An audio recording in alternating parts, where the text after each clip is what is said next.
சின்ன மருமகள் 4 எபிசோடில் இங்கே போஸு தமிழ்ச்செல்வி சொன்ன எல்லா விஷயத்தையும் பண்ணிட்டு வீட்டுக்கு வந்துட்டாரு. ஆனால் இங்கே தமிழ்ச்செல்வி ஹோட்டல் ஆரம்பித்து கொடுத்தாலே செய்யுது. அதை கண்டுபிடிச்ச ஈஸ்வரி எப்படியாவது ராஜாங்கத்திட்ட சொல்லி பிரச்சனையை உண்டு போகலான்னு நினைக்கும் போது தமிழ்ச்செல்வி அதையுமே தடுத்து நிப்பாட்டிடுறாங்க. இதை மட்டும் நீங்கள் போய் மாமாட்ட சொன்னீங்கன்னு வச்சுங்க, அப்புறம் உங்கள் பிள்ளை போஸ் பண்ண எல்லாத்தையும் நான் மாமாட்ட சொல்லுவேன்.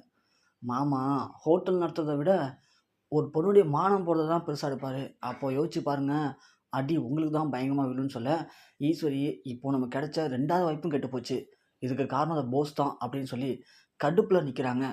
இப்படி இருக்கும்போது ராஜாங்க திரும்பவும் வீட்டுக்கெலாம் வராரு. வந்த உடனே கொஞ்ச நேரத்தில் தேட்டர் மேனேஜர் நேராக வீட்டுக்கு வராரு.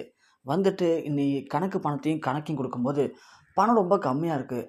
உடனே இங்கே சன்னியாசி கேட்குறாங்க, என்ன மேனேஜர் சார், பணம் ரொம்ப கம்மியாக இருக்குது, இன்றைக்கி கலெக்ஷன் ஒன்றும் ஆகலையா, புது படம் தானே ஓடுது அப்படின்னு கேட்க, ஐயா இன்றைக்கி மொத்தம் நம்ம தேட்டரில் 4 ஷோ ஓட்டினோம், அதில் 3 ஷோ மட்டும் தான் கலெக்ஷன், ஒரு ஷோ கலெக்ஷன் கிடையாது. ஏன் ஒரு ஷோ ஓடவே இல்லையா சுத்தமாக அப்படின்னு கேட்க, இல்லைங்க ஐயா நம்ம போஸ் தம்பி வந்தாங்க, அவங்க ஒய்ஃப் அழைச்சிக்கிட்டு வந்து அந்த ஒரு ஷோ வந்து யாரும் டிக்கெட் கொடுக்க வேணாம், நான் மட்டும் படம் பார்த்துறேன்னு சொல்லிட்டாங்க, அதனால் அந்த ஒரு ஷோ மட்டும் கட் பண்ணிவிட்டு அவங்களுக்கு மட்டும் படம் போட்டிருந்தோம் ஐயா அப்படின்னு சொல்ல இங்கே ராஜாங்கத்துக்கு செம கடுப்பாகுது. என்ன சன்னியாசி என்ன பண்ணிகிட்ருக்கான் போஸு அப்படின்னு கேட்க, ஒரு பக்கம் சேதுவும் கருப்புன்னு பார்த்துட்ருக்காங்க. சேது ஒன்று, என்னமாம்மா ஒரு ஷோவை அவன் மட்டும் தனியாக உட்காந்து பார்த்துருக்கானா, என்னமாம்மா இதெல்லாம் இப்போ இவ்வளோ ஓவராக பண்ணிகிட்ருக்கான் அவன் அப்படின்னு சொல்லி இங்கே சேது சொல்ல, கருப்பு ஒன்று, இருமாப்பில் என்ன நடக்குதுன்னு பார்ப்போம் அப்படின்னு சொல்கிறாரு. இங்கே சன்னியாசிக்கு என்ன பண்ணுறதுனே தெரில. அது மட்டும் இல்லாமல் மேனேஜர் சார் சொல்கிறாரு, அதோட அந்த நேரத்தில் இன்னொரு பொண்ணு வந்துச்சு ஐயா, வந்துட்டு உள்ளே போனார்ல அவர் கூட போனது யார் என்னென்னு விசாரித்தாங்க. எனக்கு இந்த படத்துக்கு டிக்கெட் வேணும்னு சொன்னாங்க.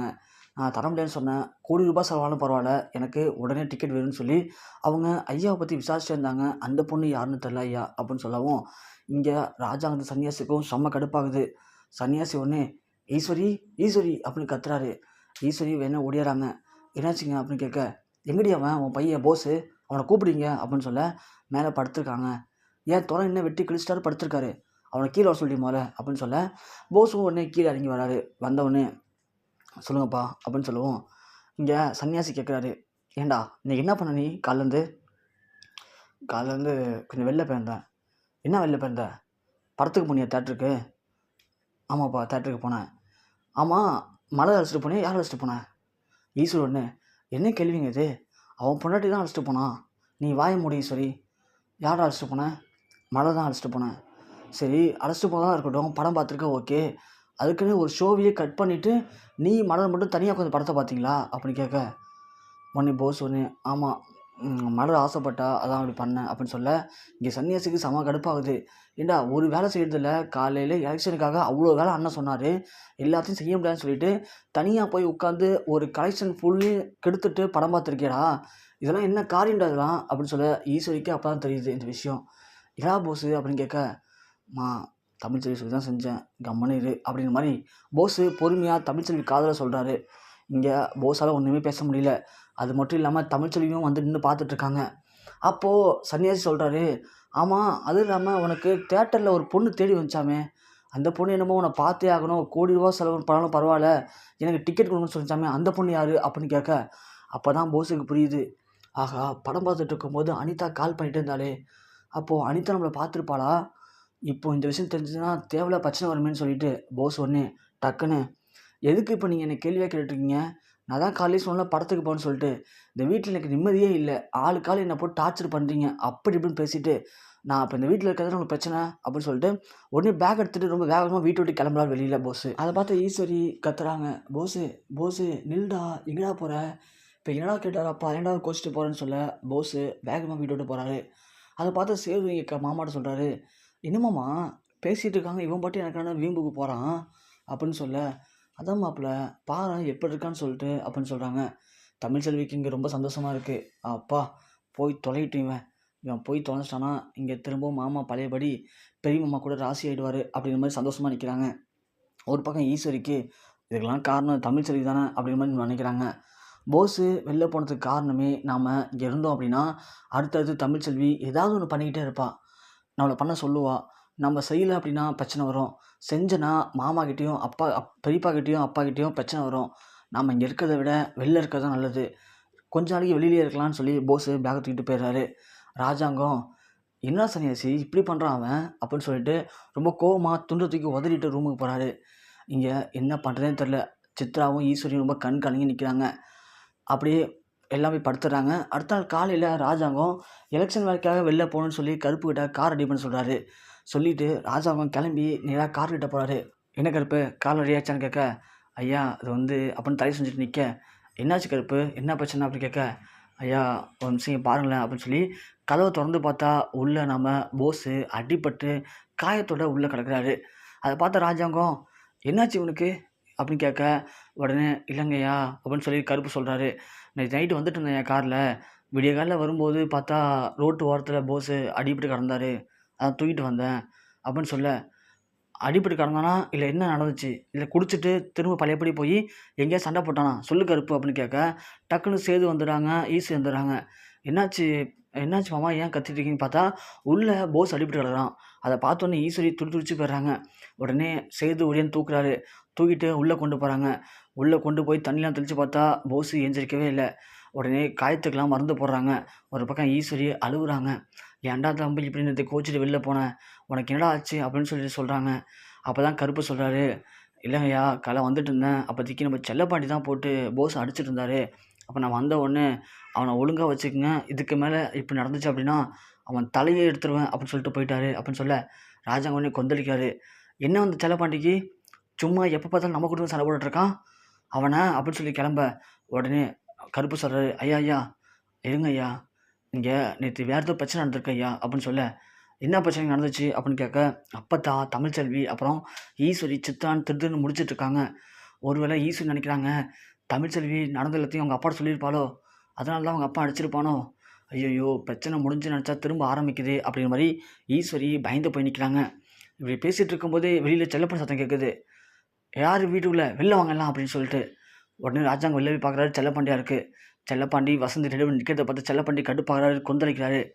ஏய் செல்லப்பாண்டி, என் பையனை அடிச்சு போட இல்லாமல் வீடு தேடி வந்திருக்கியா, ஒன்றெலாம் சும்மா விடக்கூடாது அதுக்கப்புறம் அப்படின்னு சொல்ல, சேது ஒன்று மாமா பார்த்தீங்களா தம்பி அடிச்சு போட்டு அந்த ஆள் இங்கே கத்திட்டு இருக்கான், வரேன் இருங்க அவனை அப்படின்னு சொல்ல, கருப்பு ஒன்று மாப்பிள்ள கொஞ்ச நேரம் அமைதியாரு மாப்பிள்ள, இங்கே வேறு ஏதோ பிரச்சனை போயிட்டுருக்கு, என்ன நடந்துச்சு எதனால் அடித்தாரு அப்படிங்கிற காரணத்தை தெரிஞ்சுக்கிட்டு நீ கோவப்படு, அது வரைக்கும் நீ அமைதியாக இருக்க தான் உங்களை கரெக்டாக இருக்கும் அப்படின்னு சொல்லி சேதுவை அடக்கி வைக்கிறாரு கருப்பு. இங்கே செல்லப்பாண்டி வந்துட்டு சொல்கிறாரு. செல்லப்பாண்டி உள்ளே வந்தோடனே ஈஸ்வரி ஓடி போய், ஏய் செல்லப்பாண்டி உனக்கு என்ன தகுதி இருக்கு என் பையனை அடிக்கிறதுக்கு அப்படின்னு கேட்க, உன் பையனாமா அவன், அவனாம் ஆம்பளை அவன், இப்படி கேட்டுட்டு வர சேர்த்து உனக்கு வெக்கமா இல்லை, அண்ணி வந்து ஆத்தாக்கு சமமா, அவங்கள்ட்ட போய் தப்பாக அணிஞ்சுக்கிறானே அவளாம் ஒரு பிள்ளையா அப்படின்னு கேட்க, இங்கே ராஜாங்கத்துக்கு ஒன்றுமே புரியல. சன்னியாசி என்ன பேசிகிட்டு இருக்கான் அவன் இப்போ, இங்கே என்ன நடந்துச்சிங்கோ அப்படின்னு கேட்க, தமிழ்ச்செல்விக்கும் அப்படியே திருத்துன்னு முடிக்கிறாங்க. ஐயோ அப்பாவுக்கு எப்படி இந்த விஷயம் தெரிஞ்சது அப்படின்னு சொல்லிட்டு சேதுக்கும் ஒன்றுமே புரியல. ஈஸ்வரி ஒன்று அதுக்காக என் பிள்ளை அடிப்பியான்னு கேட்க, அப்போ தான் புரியுது ராஜாங்கத்துக்கு சேது இதை போஸ் இதை பண்ணியிருக்கான், அது ஈஸ்வரிக்கு தெரியும் போலையே அப்படின்னு மாதிரி பார்க்குறாங்க. இங்கே பாருங்கம்மா, என் பொண்ணை இந்த பெரிய வீட்டுக்கு சின்ன மருமகளாக அமுச்சு வச்சேன், ஆனால் நீங்கள் அவளை கார் ஷெட்டில் ஒரு வேலைக்காரமே தங்க வச்சுருக்கீங்க, அதையும் நான் பொறுத்துக்கிட்டேன், என் பொண்ணு தப்பு பண்ணிட்டான்னு நீங்கள் நினச்சிட்ருக்கீங்கன்னு சொல்லிட்டு. ஆனால் அதுக்காக அவளுடைய மான மரியாதைக்கு கேடு விளைவிக்கக்கூடிய எந்த விஷயத்தையும் பார்த்துட்டு ஒரு அப்பா நான் சும்மா இருக்க மாட்டேன், அதுக்கு குறுக்க எவன் வந்தாலும் அவன் தலையை வெட்டுவேன், அவனை உயிரோடு விட்டேன்னு சந்தோஷப்பட்டுக்குங்க அப்படின்னு சொல்ல, ராஜாங்கம் ஒன்று போதும் நிப்பாட்டியா உனக்கு என்ன பிரச்சனை இப்போது அப்படின்னு கேட்க, ராஜாங்கத்துக்கு பார்த்து நம்ம செல்லப்பாண்டி, என்னங்க ஐயா உங்களுக்கு எதுவுமே தெரியாதா, இதே உங்கள் வீட்டு பொண்ணுங்க இருந்தால் சும்மா இருப்பீங்களா அப்படின்னு கேட்க, என்னையா என்ன சன்னியாசி பேசிகிட்டு இருக்கான், என்னதான் பிரச்சனைங்க, என்ன நடந்துட்டுருக்கு இந்த வீட்டில் அப்படின்னு கத்துறாங்க. உடனே அப்போ தான் நடந்த கதை சொல்கிறாங்க. ஐயா ராஜாங்கம் இது மாதிரி போஸு குடிச்சிட்டு வந்து போதையில் பண்ணிட்டாயா அப்படின்னு சொல்ல, ராஜாங்கம் செம்மையாக கொந்தளிக்கிறாரு. என்னம்மா சொல்கிறீங்க, இதெல்லாம் ஏன் என்கிட்ட சொல்லவே இல்லை, இதெல்லாம் எப்படி நடந்துச்சு எப்போ நடந்துச்சு அப்படின்னு சொல்லி ராஜாங்கம் கத்த, செல்லப்பாண்டி ஒன்று இங்கே பாருங்க ஐயா, நீங்கள் நியாயத்தை பேசுவீங்கன்னு நான் நினைக்கிறேன், உங்கள் பிள்ளையால் என் பொண்ணுடைய வாழ்க்கையை சீரழியை பார்த்துருக்கு, அப்படியாப்பட்ட பிள்ளைய உயிரோடு விட்டான்னு நினச்சானா யோசிச்சு பாருங்கள், இதே உங்கள் வீட்டு பொண்ணு நடந்தால் சும்மா இருப்பீங்களா அப்படின்னு கேட்க, ராஜாங்க ஒன்று பார்த்தீங்களா அவன் வந்து என்ன செருப்பாடு சம்பளி கேள்வி கேட்குறான், அந்த அளவுக்கு இந்த போஸ் பண்ணியிருக்கான், இதெல்லாம் என் மான மயத்துக்கு தேவையா அப்படின்னு சொல்லி ராஜாங்க கொந்தளிக்கிறாரு. அந்த போஸு பையன் இனி வந்து வீட்டில் இருக்கக்கூடாது அப்படின்னு சொல்ல, ஈஸ்வரி ஒன்று ஓடி வந்து காலை பிடிச்சி அழுகுறாங்க.